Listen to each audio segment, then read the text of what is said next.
একটা জ্যাম, এখান থেকে একেবারে গুলিস্তান পর্যন্ত জ্যামটা পুরো।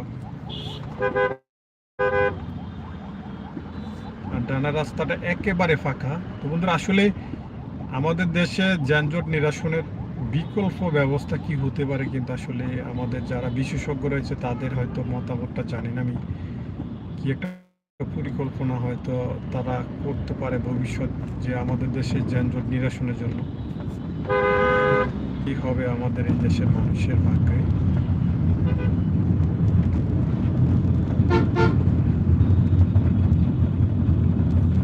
বন্ধুরা দেখেন, আসলে আমি যেমনটা দেখাচ্ছিলাম আসলে তেমনটাই, কিন্তু সামনের রাস্তাটা পুরোটাই কিন্তু জ্যাম। একটা সিগন্যাল মোটামুটি একটু যাওয়ার কারণে অনেকটা মোটামুটি একটু তাড়াতাড়ি আসলো, না হয়তো সাধারণত কিন্তু অনেকটা জ্যাম থাকে।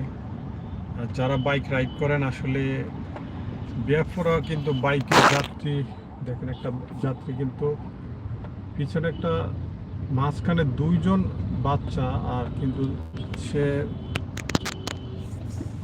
পিছনে একজন, সামনে চালক, চারজন একটা বাইকে কিভাবে সম্ভব আসলে কি বলবো। আমাদের মানুষের সাধারণত যে সেন্সিটিভিটিগুলো থাকে, এই সাধারণ যদি কমন সেন্স হিসাব করে, কিন্তু একটা বাইকে চারজন পাঁচজন এই ঢাকা শহরের মতো রাস্তায়, এটা অনেকটা যে বিশাল ব্যাপার। আমি মনে করি আসলে যারা এই বাইকে রাইড করে কিন্তু তারা সর্বোচ্চ 1 থেকে 2 জন বেশি না নেওয়াটাই ভালো, কারণ একটা দুর্ঘটনা সারা জীবনের কান্না।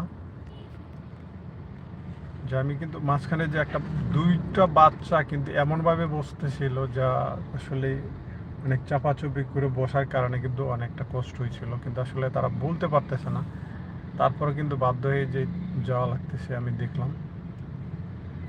এই মুহূর্তে আসলে মেয়র হানিফ ফ্লাইওভারের অংশগুলো যে কীরকম জ্যাম থাকে সাধারণত, যারা এখান দিয়ে এই মুহূর্তে কিন্তু যাত্রাবাড়ি থেকে এই গুলিস্তান দিকে আসার রাস্তা আছেন, তাদের কিন্তু হাতে অনেকটা সময় নিয়ে আসতে হবে, না হয়তো কিন্তু গন্তব্যস্থলে সঠিক সময় কিন্তু আসলে পৌঁছানো সম্ভব হবে না।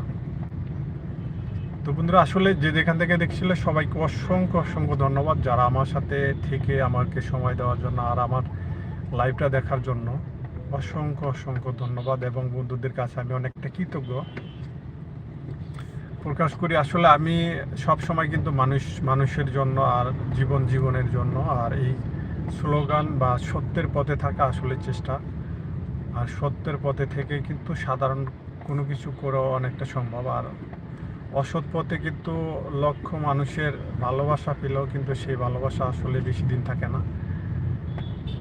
তো বন্ধুরা, আসলে যে যেখান থেকে দেখো আমার লাইভগুলো, আসলে সবাইকে আমি আমার পক্ষ থেকে আন্তরিক শুভেচ্ছা ও ভালোবাসা জানাই। আর আমি কিন্তু অত বড় যে মানুষের সাথে বা বিশাল বড় কোনো প্ল্যানিং বা কিছু আমার কিন্তু এরকম চেষ্টা নাই। আমি কিন্তু সাধারণত মানুষের যে কল্যাণমূলক কাজগুলো করার চেষ্টা করি এবং দেখানোর চেষ্টা করি। আমার পিছনে কিন্তু আরও একটা অ্যাম্বুলেন্স আছে, আমি চেষ্টা করছি কিন্তু এটা সামনে দিয়ে যাওয়ার জন্য। হ্যাঁ, অবশেষে কিন্তু উপজেলা স্বাস্থ্য কমপ্লেক্স নারায়ণগঞ্জ, এই অ্যাম্বুলেন্সটারও কিন্তু সামনে ওভারটেক করে দিলাম। আসলে যে কল্যাণের জন্য কাজে নিয়োজিত থাকা, কিন্তু আপনাকে ছোট ছোট কাজও কিন্তু আপনার যে মানুষের কল্যাণ আসতে পারে, এটাও কোনো অবিশ্বাসের কিছু নেই। যে একটা অ্যাম্বুলেন্স দেখলাম, আমি কিন্তু দুইটা অ্যাম্বুলেন্স কিন্তু ওভারপাস করে দিলাম, আর এগুলো কিন্তু সামনে চলে গেল। আর এই অ্যাম্বুলেন্সটা কিন্তু নারায়ণগঞ্জ সিটি কর্পোরেশন থেকে আসছিল। হয়তো অ্যাম্বুলেন্সে জরুরি রোগী থাকে, যার কারণে অনেক সময় আমরা দ্রুত যাওয়ার চেষ্টা করে অনেক সময় দেখা যায় যানজটের জন্য সমস্যা হয়ে যায়, আর এই জন্য যেতে বাধাগ্রস্ত হয়। তো বন্ধুরা, আসলে আমি এই মুহূর্তে চলে আসলাম একেবারে গুলিস্তানের কাছাকাছি।